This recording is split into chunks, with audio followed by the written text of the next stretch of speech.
नमस्कार, इस वीडियो में आपका स्वागत है। मैं हूं पूजा सिंह। पश्चिम बंगाल, उत्तर 24 परगना, संदेश खाली। अपनी तकलीफ बताते हुए वहां की महिलाओं के आंसू रुक नहीं रहे हैं। संदेश खाली की महिलाओं के साथ हर तरह का अत्याचार हुआ, उनका यौन उत्पीड़न किया गया, उनकी जमीनें छीन ली गई। उनकी तकलीफ हम शब्दों में बयान नहीं कर सकते। इसी वजह से उत्तर 24 परगना का संदेश खाली लगातार सुर्खियों में बना हुआ है। संदेश खाली की महिलाओं ने वहां के टीएमसी नेता शेख शाहजहां और उनके समर्थकों पर यौन उत्पीड़न और जमीन हड़पने के आरोप लगाए हैं। विरोध में महिलाएं धरना प्रदर्शन भी कर रही हैं। आरोप है कि पोल्ट्री फार्म गांव के लोगों की जमीन छीनकर उस पर अवैध तरीके से बनाया गया, जो कई तरह के अवैध कार्यों का सेंटर था।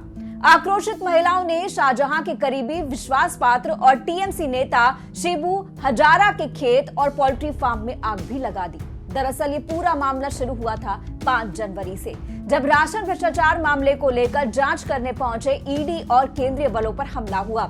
इस छापेमारी के दौरान शाहजहां के समर्थकों ने ईडी के अधिकारियों पर हमला कर दिया, जिसमें 3 अधिकारी घायल हो गए।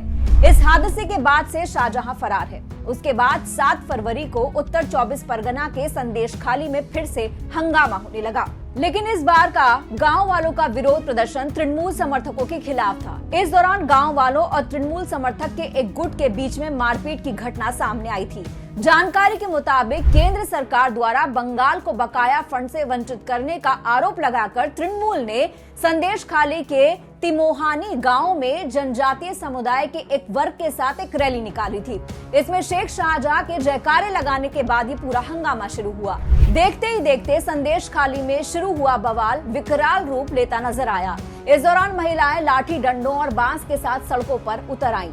महिलाओं की मांग थी कि तृणमूल के स्थानीय नेता शेख शाहजहां, ब्लॉक अध्यक्ष शिव प्रसाद हजारा और उनके साथी उत्तम सरदार को गिरफ्तार किया जाए। क्षेत्र में हिंसा को देखते हुए 7 ग्राम पंचायत और उसके आसपास के 500 मीटर के दायरे में 19 फरवरी तक धारा 144 लागू कर दी गई है।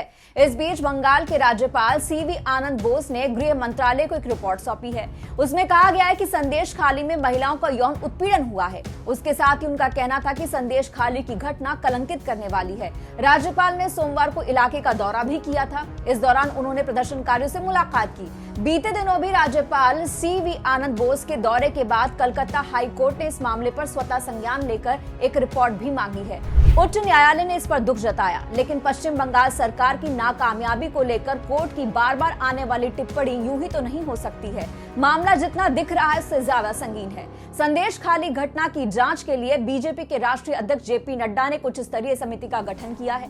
समिति में केंद्रीय मंत्री अन्नपूर्णा देवी, प्रतिमा भौमिक, बीजेपी सांसद सुनीता दुग्गल, कविता पाटीदार, संगीता यादव और ब्रजलाल शामिल हैं, जो घटनास्थल पर जाकर स्थिति का जायजा लेंगे। समिति के सदस्य पीड़ितों से बात करेंगे और रिपोर्ट जेपी नड्डा को सौंपेंगे। इसके अलावा संदेश खाली हिंसा को लेकर राष्ट्रीय अनुसूचित जाति आयोग की सदस्य अंजू बाला ने इसे शर्मनाक बताया और कहा कि बहुत ही शर्मनाक है कि आज के समय में महिलाओं के साथ ऐसा हो रहा है। राज्य की मुख्यमंत्री भी एक महिला है, नाम ममता रखती है, लेकिन दिन में ममता नहीं है। राज्य के उप महानिरीक्षक बारासात रेंज के सुमित कुमार ने बताया कि संदेश खाली में महिलाओं की शिकायतों को देखने के लिए एक डीआईजी रैंक की महिला अधिकारी की अध्यक्षता में 10 सदस्यीय टीम का गठन किया गया है। एसपी रैंक की एक महिला अधिकारी ने दौरा भी किया है। 4 लिखित शिकायतें मिली हैं, लेकिन बलात्कार की कोई शिकायत नहीं है। इतना ही नहीं, राज्य महिला आयोग की एक टीम भी इस इलाके के दौरे के बाद यही पुष्टि कर रही है कि महिलाएं ये शिकायत जरूर कर रही हैं कि उन्हें जबरदस्ती सत्तारूढ़ पार्टी की बैठकों में रात को शामिल होने को कहा जाता है, लेकिन बलात्कार की घटना का जिक्र किसी ने नहीं किया।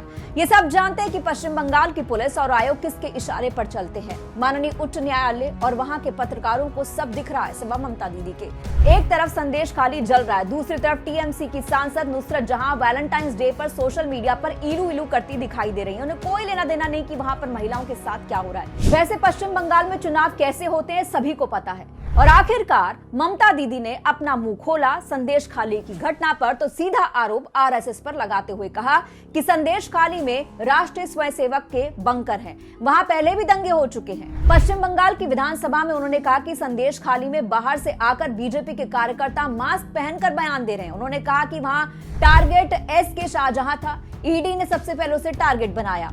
शेख शाहजहां, जिस पर भ्रष्टाचार के आरोप हैं, केंद्रीय एजेंसियों के वो राडार पर है। उसके खिलाफ ममता दीदी का एक्शन ना लेना, उसका बचाव करना, तुष्टीकरण की राजनीति और भ्रष्टाचार पर सरकार के मौन संरक्षण की तरफ इशारा कर रहा है। अब संदेश खाली की इस पूरी घटना पर आपकी क्या राय है, कमेंट बॉक्स में जरूर बताइएगा। फिलहाल इस वीडियो में इतना ही।